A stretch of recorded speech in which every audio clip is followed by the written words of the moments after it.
Cheers, mate. In 2011, I taught my first lesson as a teacher. I walked into a classroom full of teenagers and not making any eye contact and sat down at the front. I didn't know what to do. How do you teach? What do you say? It was the longest and most awkward 2 hours of my life. And when the students started chatting and looking at YouTube videos, I was completely relieved. When the end of the session came, I hurried out as quick as I could before any of the students. Didn't say a thing to them. My second session, you'll be pleased to know, went a lot better. I turned up to my class, and upon being clocked that I was the new teacher, my students immediately told me that they needed to go and work in the library. To which, of course, being the responsible new teacher, I said, yes, go to the library, you library workers, because you need to. And the lesson was 3 minutes long. I want to talk to you today about an idea that I think is worth sharing, and that idea is improvised comedy, and how I attribute it almost exclusively to my increasing confidence, my ability to think creatively, and my ability to make decisions quickly. Improvised comedy is made up. It's the act of performance within the structure of games or exercises that hopefully will produce some kind of funny scene. But sometimes that doesn't work. Sometimes it fails, and sometimes it just falls apart. But improvised comedy is all about failure. It's all about embracing failure and being able to turn it into something forward-thinking. It's about being able to take that failure and embracing it. Improvised comedy, I genuinely believe, is transferable and embeddable into every single career, every single job, every single life, hobby, sport, anything that you can think of, you can use the skills of improvised comedy. All too often, people associate the phrase improvised comedy with standing on a stage, trying to be funny, acting, performing. But some of the best improvisers I know genuinely have a good ability to get into the improvised zone, but don't have any acting ability whatsoever. They just have the ability to have freedom of thought. Funny is never the aim. It's a common misconception. If you try and crowbar in ideas, if you try and think of something too far ahead, it will always fail. You might get away with it once or twice, but it will always fail. Funny is a byproduct of a system that exists to promote free thinking and creative control and openness to change. I like to call the process of improvised comedy detaching thinking from thinking, which I realise sounds a bit mental, okay? But go with me for a second. How many of you in here have ever been tasked with or tried to come up with some kind of idea, and after 20 minutes, you've either got nothing on the paper, you're struggling to think of something, or you've got just some really crappy ideas? And I do that, and my experience of that is that because we're spending so much time thinking about the idea, we don't see everything else that's happening all around us. We tunnel vision down on thinking about something, but we don't see everything that's happening all around us. I know that improvised comedy works for me when I open my mouth and I literally have no idea what's going to come out, which I know sounds like a weird concept, but it happens. When you get to the improv zone, you have no idea what's going to come out. Improvisers very frequently start sentences and have no idea how they're going to end. They start scenes and they don't know where they're going to end up, what world they're going to be in. It's this ability to switch off that I attribute now my abilities as a teacher. Because I can now walk into sessions, I can walk into rooms and teach something and shape my lesson plans, shape them as they move. They're dynamic documents now. I was recently in Los Angeles on a school trip, which was great. But I had the opportunity to take part in an improvised workshop with two heavyweights of improvised comedy. And these two people, they teach improvised comedy to the likes of Google, Pixar, DreamWorks, all the big technology companies out in California. And they do that because the big technology companies can see the benefits that improvised comedy can bring, not just in innovative ideas or creativity, but also in collaborative working together, pulling all ideas together and coming out with a better product. Now, I want to illustrate how improvised comedy works. I brought along a presentation because I thought what says comedy like a presentation. So thought we'd give this a little go. So improvisation, how it helps in teaching in my life every day. So the golden rules of improvised comedy.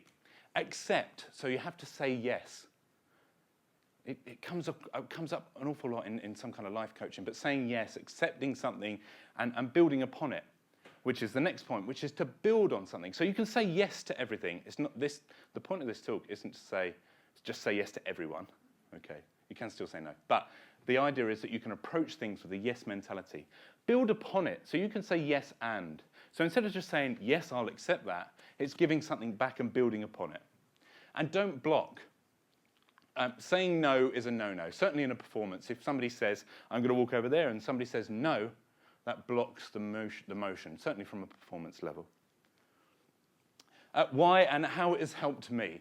So I no longer have kind of confidence issues or anything like that, abilities within the teaching. So I no longer now just sit in front of a classroom of people and not know what's going on.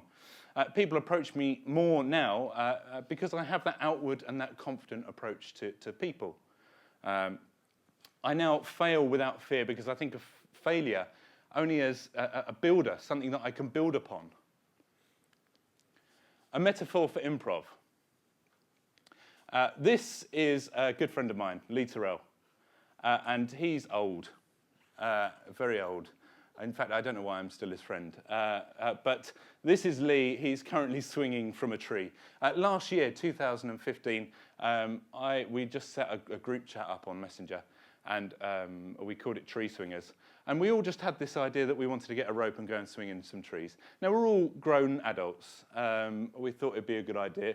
And this is Lee swinging from a tree. And the metaphor is that even as ancient as Lee is, he still got on the rope swing and swung around on a stupid tree over a little river.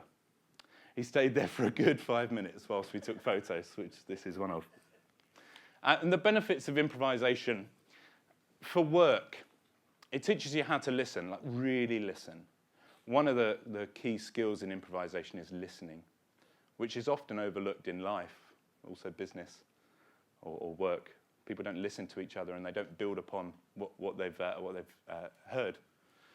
It creates better communication skills. So being able to listen is the first point in better communication skills. So you can get your ideas across and shape them exactly how you want to portray them. Better at solving problems. So you can approach everything without saying, I mean, I'm sure you guys know people that go, nope, can't do it, sorry, no, that's not the way we've always done it. That's a phrase that happens, isn't it? When you go to an organisation and somebody says, no, we've never done it like that. We've always done it this way, which isn't the best way necessarily. So it could make a situation where it's better at solving problems.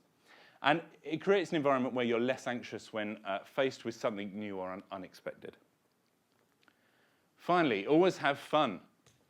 So fun, the F stands for fundamental. Fundamental is a key skill in life so that you can move on, that you can build all of those relationships that you've already got, maybe approach new business contacts, but it's a fundamental skill in life.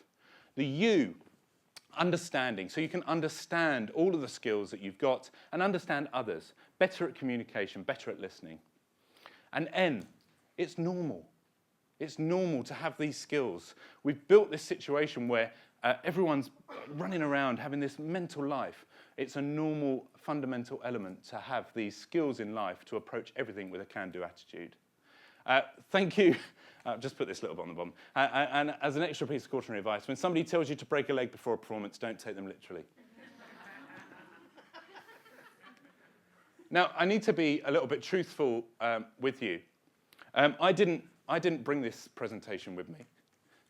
In fact, I've never seen it before. We're all in the same boat. I didn't make it. These two down here made it, Lee and Benji. Lee's in one of the photos.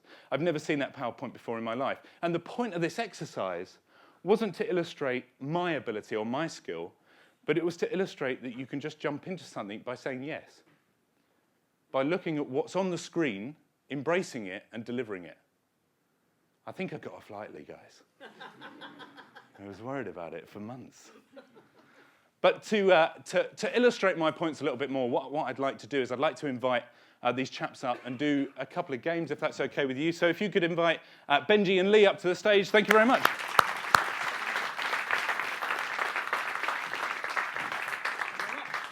Thank you very much. Oh, I've got the big one. You've got the... Yes, good. This is Lee, this is Benji. We're going to play a game first off. It's called Ghostwriter. Lee here is a local member of parliament. He's not, but he is. And he's going to talk to you about a massive local issue that's happening at the moment. Improvised comedy works on the principle that audience get involved. So could I just have like a local issue that might have come up? It could be a serious one. It could be something stupid. What's that, sorry? Waste collection. Waste collection is a massive problem in Chelmsford. Waste collection in Chelmsford. Yeah, and Lee here is the local MP, so obviously he's going to address it. But unfortunately, Lee, he's old, as I mentioned earlier, and we've forgotten the teleprompter, the auto cue. So he thinks he remembers the little speech he's going to deliver on the waste collection, but just in case, he's got his ghostwriter behind, who normally writes all of his speeches, and Benji's going to fill in the gaps for when Lee doesn't really remember the speech. Unfortunately, Benji does have attention problems. So after you, Lee, this is Lee Terrell, MP for Chelmsford. Thank you very much.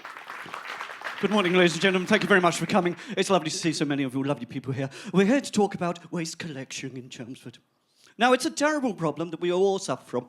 Yes, I know, I've been out many a morning when the rats and the cats and all the just sort of vermin have been attacking the bags, because there's a late arrival of the trucks.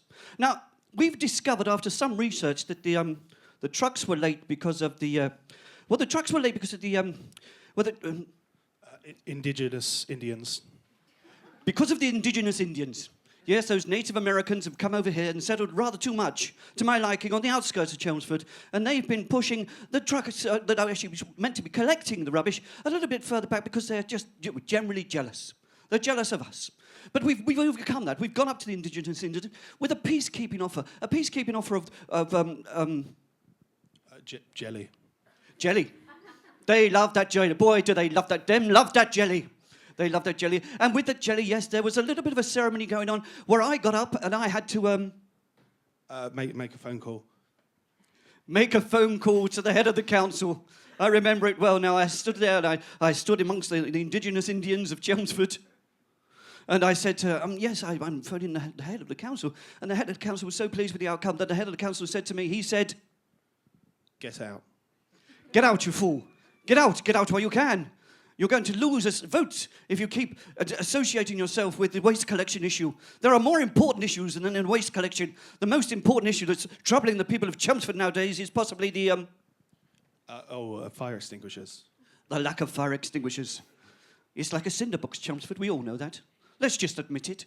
Admit that Chelmsford is due to blow up at any point, just purely because of the heat and the friction and the energy of the people that live there. For we are a vibrant people. We are a people who love other people.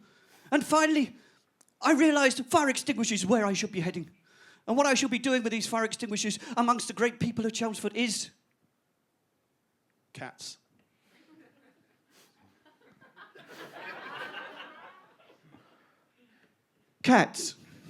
Cats, offering Chelmsford people cats and fire extinguishers. For at a moment of a fire, you need to keep calm. And what better to keep calm than stroking a cat? So, ladies and gentlemen, over the next 2 weeks, there'll be a delivery in each and every household in Chelmsford of a combination of a fire extinguisher and a cat. Please remember to put the fire extinguisher on the wall and feed the cat, not the other way round. Thank you very much and good night.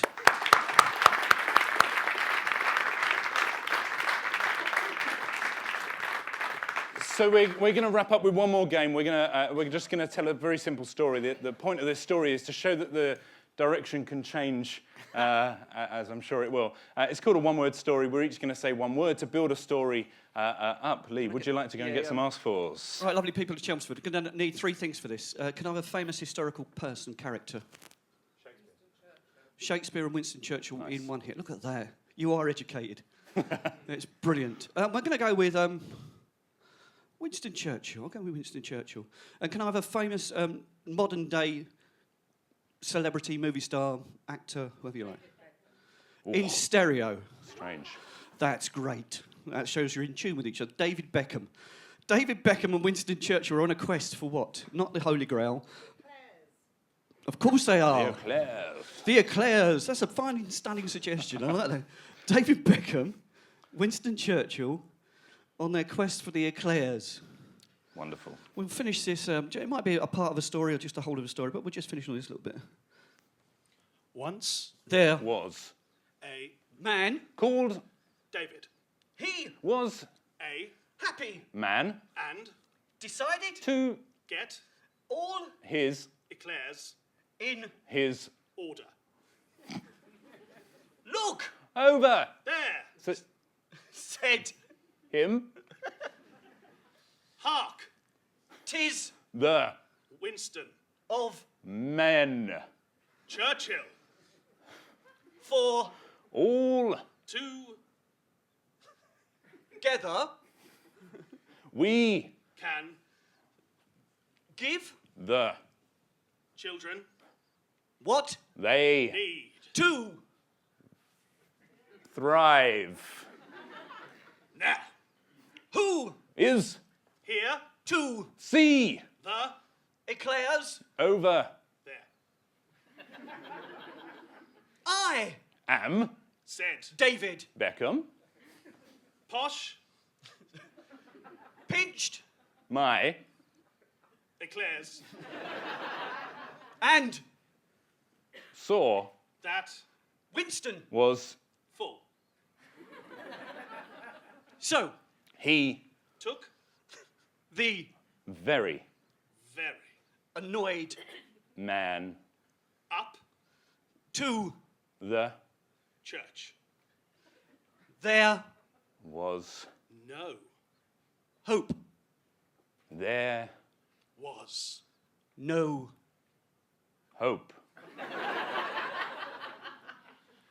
suddenly, Winston. saw David, And.